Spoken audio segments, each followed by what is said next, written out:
আসসালামু আলাইকুম প্রিয় কম্পিউটার প্রেমিকগণ, আপনি কি জানেন কিভাবে আপনার কম্পিউটার থেকে স্ক্রিনশট নেবেন?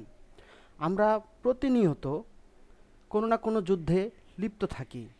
হতে পারে এই যুদ্ধ বাকযুদ্ধ, হতে পারে এই যুদ্ধ অস্ত্র দিয়ে যুদ্ধ, হতে পারে এই যুদ্ধ কলম দিয়ে যুদ্ধ।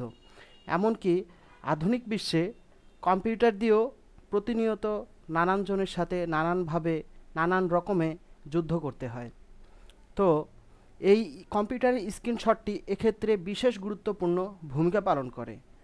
আপনি অনেক সময় দেখা গেল যে ফেসবুক, মেইল, এক্ষেত্রে আরও যত ধরনের ডকুমেন্ট আইটেম আছে, কাউকে কিছু দিলেন বা না দিলেন, এক্ষেত্রে দেখা গেল যে অনেক সময় নানা ধরনের মিথ্যা প্রতারণা আশ্রয় গ্রহণ করে, যে আপনি এটা লেখেন নাই তারপরে বলে যে আপনি লিখছেন, আপনি দেন নাই তারপরে বলে যে আপনি এটা দিয়েছেন। এক্ষেত্রে কম্পিউটারের স্ক্রিনশটটি একটি বিশেষ গুরুত্বপূর্ণ ভূমিকা পালন করে থাকে। তা চলুন আমি আজকে আপনাদেরকে দেখিয়ে দিব কিভাবে আপনি আপনার কম্পিউটার থেকে স্ক্রিনশট নেবেন।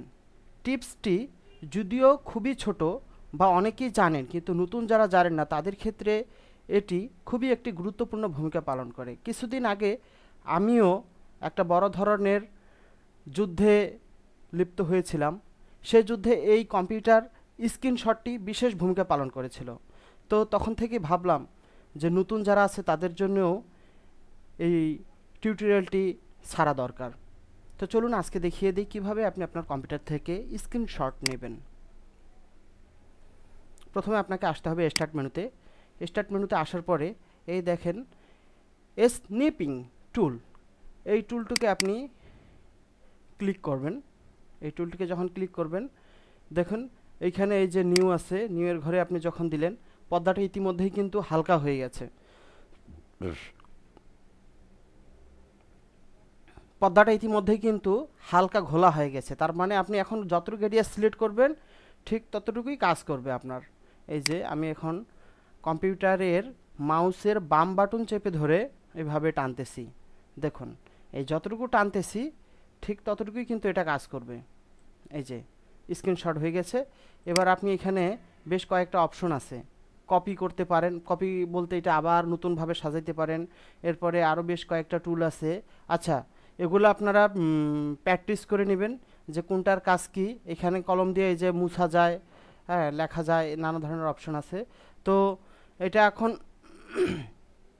তো এটা এখন আপনাকে সেভ করতে হবে। সেভ অ্যাস, সেভ অ্যাস যখন দিবেন, আপনি কোন ফোল্ডারে এটা সেভ করবেন সেটা আপনার উপরে ডিপেন্ড করবে।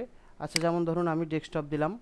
হ্যাঁ, ডেস্কটপ দেওয়ার পরে এইখানে আপনার যা লেখা দরকার, পিএনজি এটাও রাখতে পারেন অথবা জেপিজি এটাও দিতে পারেন, দুইটাই একই কাজ করবে।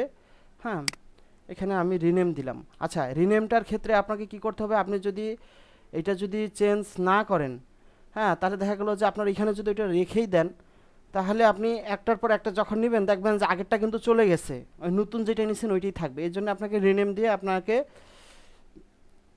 কম্পিউটারের নাম বসাই দিতে হবে, পিকচারের নাম বসাই দিতে হবে। যেমন আমি পিকচারের নাম দিলাম, দিয়ে সেভ করলাম। আচ্ছা, নেক্সট টাইমে যদি আবার ওই পিকচারটা আমি নেই, ধরুন আবার সেভ অ্যাজ দিলাম।